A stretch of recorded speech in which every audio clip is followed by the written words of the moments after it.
Greetings everybody, welcome back to my channel. Thank you all for tuning in. Today's video, I want to talk a little bit about Rush. I want to talk about their 19 studio albums, and I'm going to rank them from my least favorite to my favorites. So, without further ado, let's jump into this list. Keep in mind, I don't think there is a bad Rush album. I think the ones even at the bottom are still very good albums. Rush does not make bad albums, so with that in mind, something still has to come at the bottom, and for me, my number 19 would be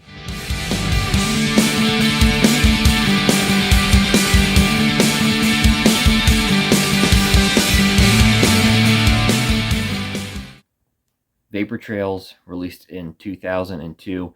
This is the band's 17th studio album, and the first since 1996 is Test for Echo. This is a bit of a comeback album for the band, as Neil Peart went through a rough time in between these two albums. He lost his wife and daughter a year apart from each other, and this kind of signifies Neil's return and the band's return. I kind of love the way that One Little Victory kicks this thing off with that awesome drum beat, which is probably like my second favorite drum intro ever, next to Painkiller from Judas Priest, but it's just kind of like letting you know that the Professor is back. Unfortunately, though, I think with Vapor Trails, my two biggest problems with it, one, obviously, is the production on this version. It's not very good. I do think they cleaned that up a lot in the 2013 remix, but this album is also a bit bloated, in my opinion. While I don't think there's any bad songs on here, I do think a lot of these songs are a little overcooked.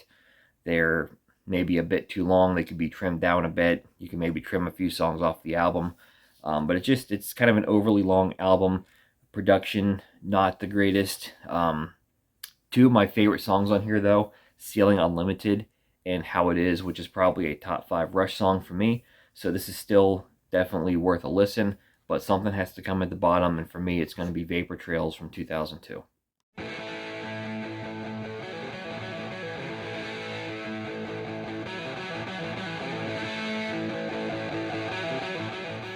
In the number 18 spot, I have the band's debut album, Rush, from 1974. This is the one and only album that does not feature Neil Peart as a member of the band, and I think that is kind of why I put this album so low. While this does sound like Rush, this sounds like an awesome hard rock debut album. Some great songs on here like Finding My Way, and of course the classic Working Man. It is missing that key ingredient, that being Neil Peart and his drumming and his influence on the lyrics. So for that reason, I do have to put this one toward the bottom of my list, but still a very good, solid album. So coming in the number 18 spot, I have the debut album.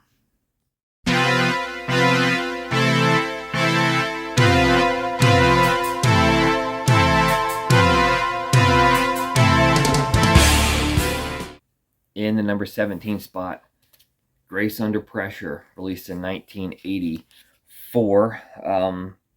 This may seem weird that I have this one this low, because I know a lot of people tend to rank this one a lot higher than me.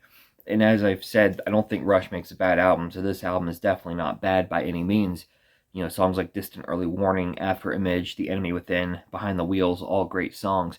But I just never took to this one as much as a lot of these other albums. I don't doubt that someday maybe I'll put this one on and I'll just get it in a brand new light, and it'll probably jump up like 10 spots on my list, but that day hasn't come yet. I think this is a good album, but for me, I've just connected with a lot of these other ones a little bit more. So in the number 17 spot, I got to go with Grace Under Pressure.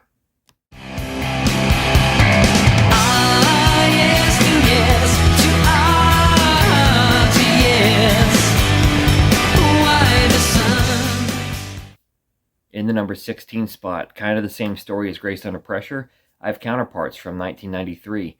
I do like the way that this album sounds. It's got a much harder edge to it than the previous handful of albums, now that Rush is pretty much totally out of the synth era, and they return to a much harder rock sound and style on here. But just like Grace Under Pressure, I think this is a good album.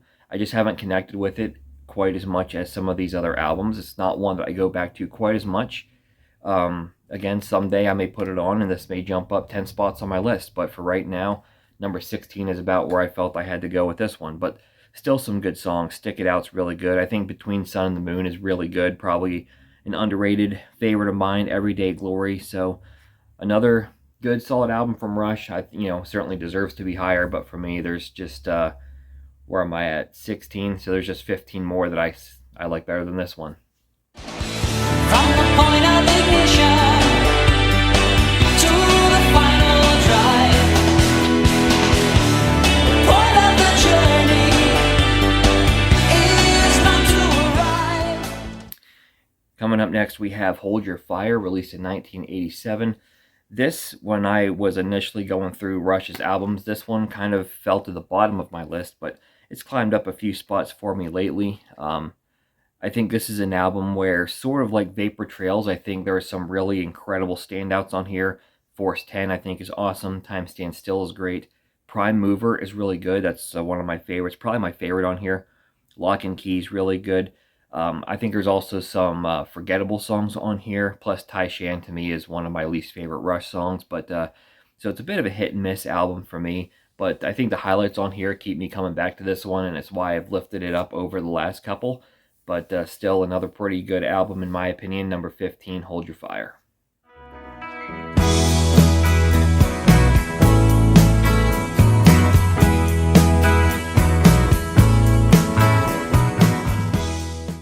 In the number 14 spot, I have a bit of a divisive album, Caress of Steel. I think this is a really good album, despite me putting it lower on my list. The band's third studio album, second in 1975.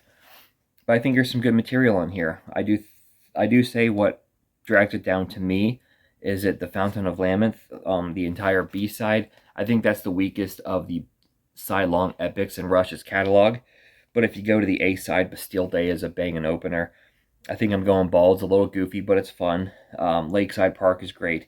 And I kind of like the Necromancer, especially that back part when it gets really melodic. I love that part. So definitely some good material on here. I think Rush definitely steps it up after this one, but this is still a pretty good listen for me. The number 14 album is going to be Caress of Steel.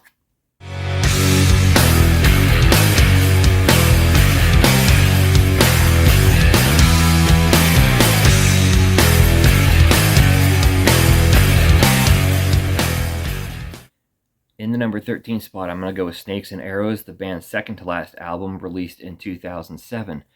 Well, I think this one is another album that is a bit overly long, and maybe some tracks may be a little more forgettable, but this one still has some great songs. Far Cry is my favorite on the album. Working Them Angels is great as well. But this album also does have my least favorite Rush song, which is Faithless. Otherwise, again, a lot of great material. I just think there happens to be 12 albums a little bit better than this one, but Snakes and Arrows, definitely a worthwhile listen. Comes in for me in the number 13 spot.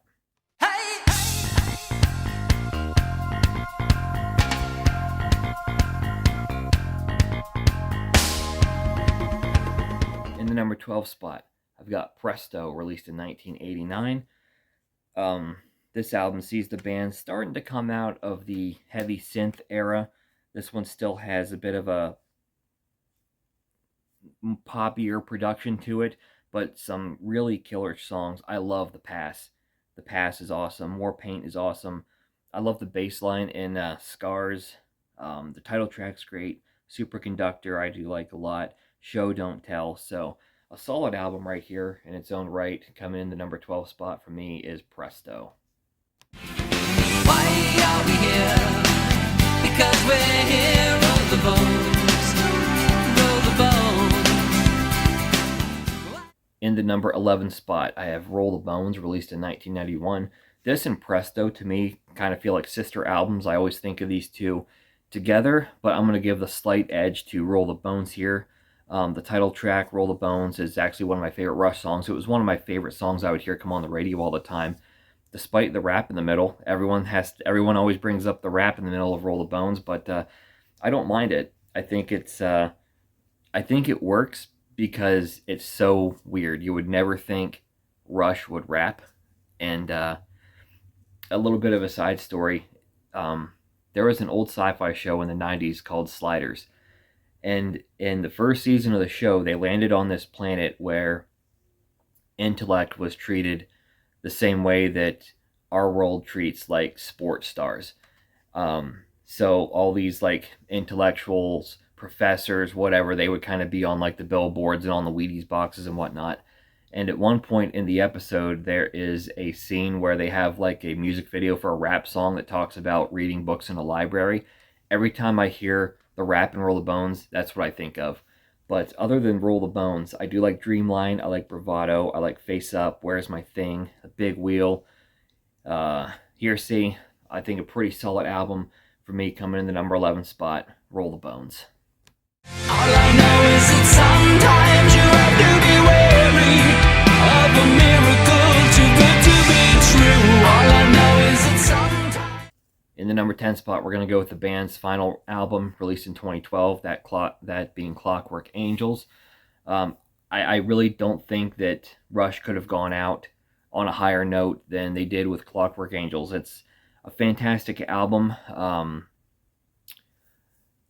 I don't own it yet. I really want to get it because there's some awesome stuff on here. Caravan is a cool opener, but I actually find a lot of the B-side tends to be my favorite songs on the album, like Headlong Flight, of course, the incredible album closer, The Garden, and my personal favorite song on the album, The Wreckers. So lots of great stuff here on Clockwork Angels. I think Rush goes out on top, and for me, it's going to be their 10th best album.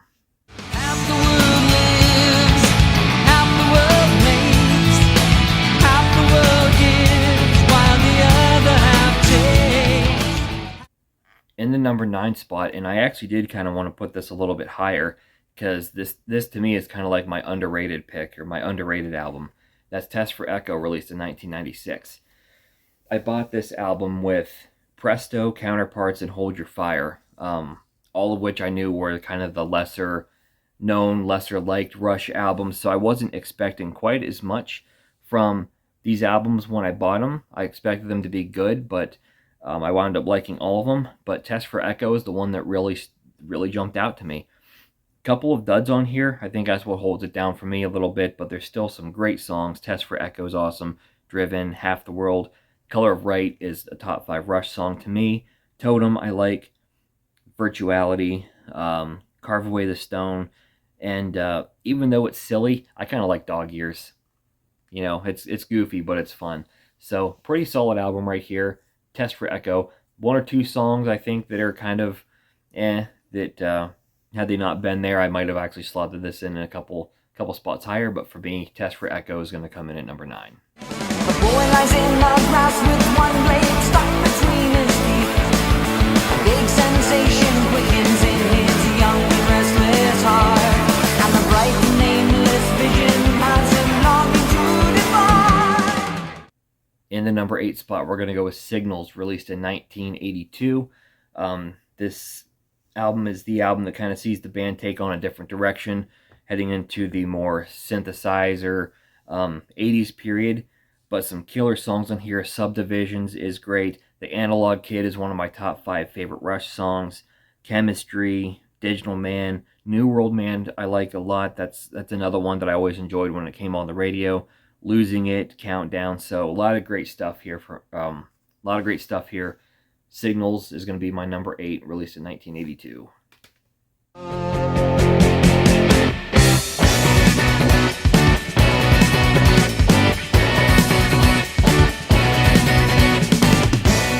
Coming in the number 7 spot, I'm going to go with 2112. Now, my 2 through 7, honestly, could change tomorrow. These 6 albums are extremely close to me, so even though this is kind of sort of low in the 7th spot, I still think 2112 is fantastic. You've got the great sidelong epic 2112 to kick this thing off.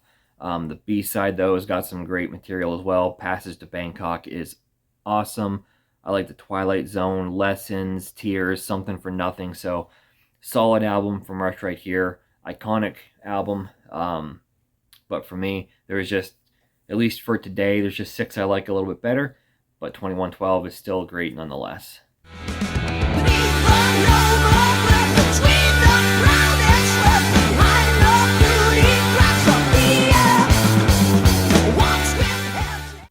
In the number 6 spot, I'm going to go with Fly By Night, the band's second album. This was the first full-length Rush album. No, I'm sorry, the second full-length Rush album I ever heard. Roll the Bones was the first.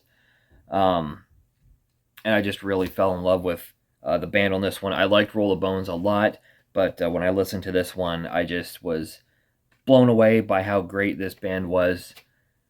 Even though I knew they were great, I knew all the hits and whatnot, but just the deeper catalog, I realized I was missing out on so much. But some killer stuff on here. Of course, this is Neil Peart's debut with the band, the first appearance of the Professor, and I think this is just freaking amazing. Anthem is a great opener. Best I Can is great. Beneath, Between, Behind, I love that one. By Torn the Snow Dog is awesome. Kind of the first like proggy or epic in the band's catalog. Fly By Night is another one of those Rush hits I always enjoyed hearing on the radio. Making Memories, I think, is kind of an underrated tune as well. Rivendell's okay, probably my least favorite on here, and in the end. So great album, great solid album right here from Rush. And the number 6 spot to me is going to be their second album, Fly By Night.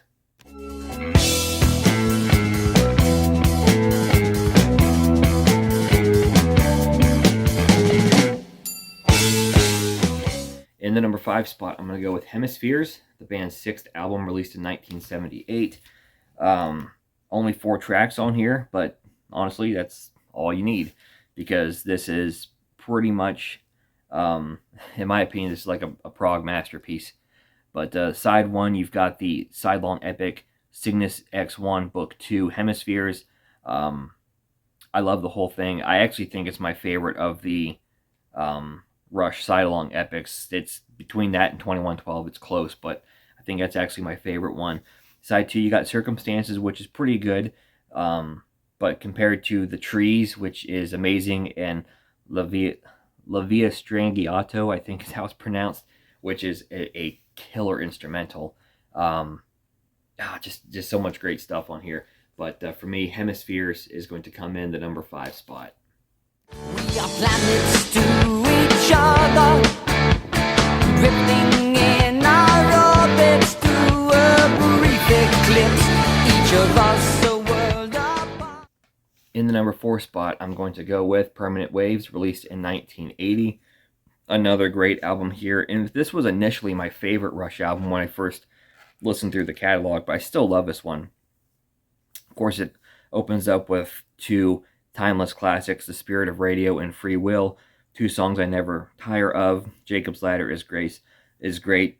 Entre Nous is my favorite Rush song, and then you've got, of course, Different Strings and Natural Science closing things out. So great album, solid album, but for me, Permanent Waves comes in at number 4, just because there happens to be 3 I just like a little bit better. From first to last, the peak is never past. Something always fires that light that gets in your eyes. One moment high. In the number 3 spot, I have my favorite of the synth era for Rush. That would be 1985's Power Windows. And I think this album just hits it out of the park, man. I think even though Grace Under Pressure is really good, Hold Your Fire is good, and Signals is great, of this synth era of Rush, I just think they nail it on this one. It's got that big synth heavy sound, which I don't really mind. And then you got the songs to back it up to me. Big Money, awesome. Grand Designs, if that's not a top 5 Rush song, it's close. I kind of feel like I've listed about like 20 top 5 Rush songs by now. So I'm sure they all don't fit there, but hey, what can you do? Manhattan Project is great. Marathon is awesome. Territories, Emotion Detector. So a lot of great stuff on here. Power Windows for me is going to come in the number 3 spot.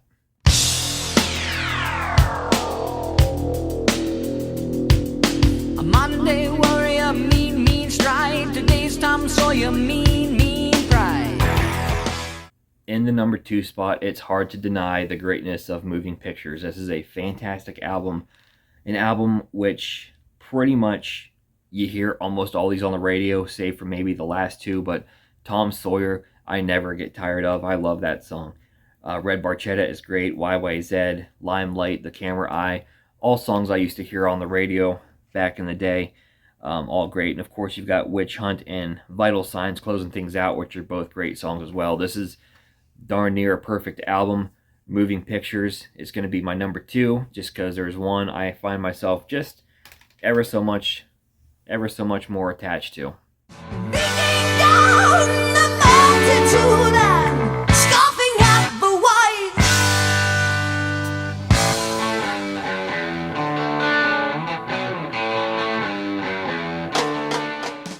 And that would be A Farewell to Kings, their band's 5th studio album released in 1977.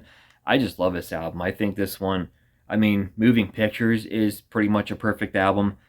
I think this one is too. I love the title track, Farewell to Kings. I think it's one of the band's most underrated songs. Xanadu, of course, is great. It's not, not a sidelong epic, but it's a 10-minute plus epic, which is awesome. Closer to the Heart, another great song that I used to hear. I used to always enjoy on the radio. Cinderella Man, I think, is a great deep cut. Cygnus X1 is another one of those great epics as well. So pretty much another perfect Rush album right here, in my opinion. My favorite of the Rush catalog is 1977's A Farewell to Kings. So in the comments below, please let me know how you would rank the Rush catalog. If you like this kind of content, please give me a thumbs up. Subscribe to my channel for more videos like this in the future, and I will see you next time.